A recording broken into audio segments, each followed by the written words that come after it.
Hello, today I'm going to be talking about the nonverbal communication for WADA 11 and going over what I observed in the hospital cafeteria setting with the big picture takeaway.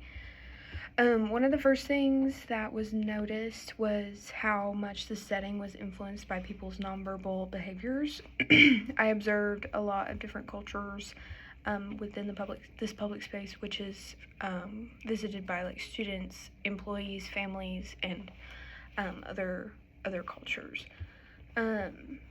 Even without hearing these conversations, the differences in posture, eye contact, and personal space were clear. Some groups sat very close to each other, and others maintained wider personal space. And certain individuals used animated facial expressions and wide hand movements. The first question is how did cultural context influence the nonverbal behaviors that I observed? I noticed where people were sitting, and that reflected their comfort.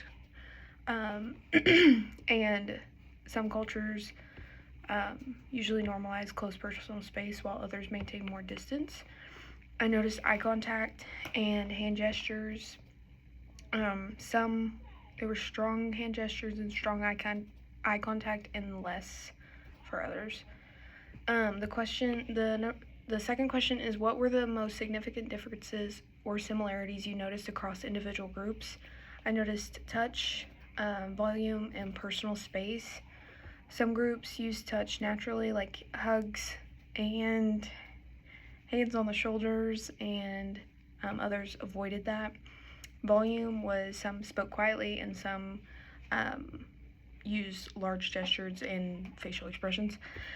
And some groups sat or stood close, and others kept a noticeable distance.